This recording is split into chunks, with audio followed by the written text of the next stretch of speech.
Глава государства вручил благодарственные письма участникам 5-х Всемирных игр юных соотечественников, которые проходили в Ханты-Мансийске. Представители около 60 стран принимали участие в соревнованиях, а это свыше 600 человек. На протяжении 7 дней дети боролись за призовые места в различных видах спорта: баскетбол, футбол, волейбол, настольный теннис, художественная гимнастика и плавание. Югостинская команда в составе 10 человек была представлена на играх в плавании, шахматах и настольном теннисе. Ребята проявили себя достойно, вернувшись с победой в Южную Осетию, и сегодня они удостоились заслуженных наград. Объявить благодарность Багаевой Дине Бутасовне, ученице 2 класса Балтийской средней школы.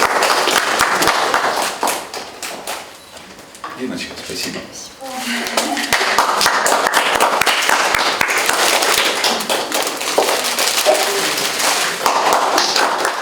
Анатолий Бибилов пожелал ребятам дальнейших успехов, а достигнутые результаты стали трамплином завтрашних побед.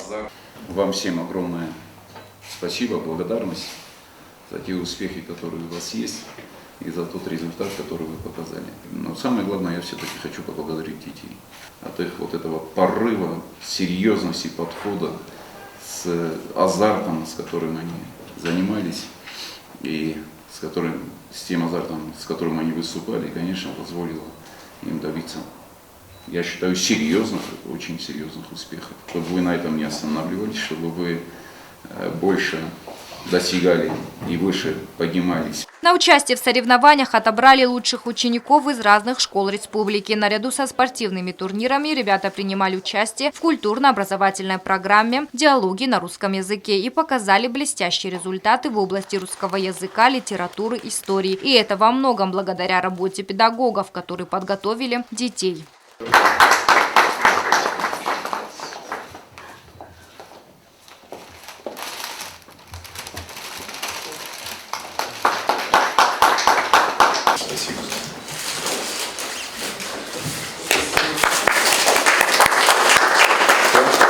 Анатолий Бибилов поблагодарил президента Федерации шахмат Георгия Шавлухова за достижения. Мы благодарны вам за ту поддержку, и эмоциональную поддержку, и моральную поддержку, и организационную, которую вы оказывали вам на протяжении всей нашей поездки. Спасибо вам, мы это чувствовали, большое спасибо. Спасибо.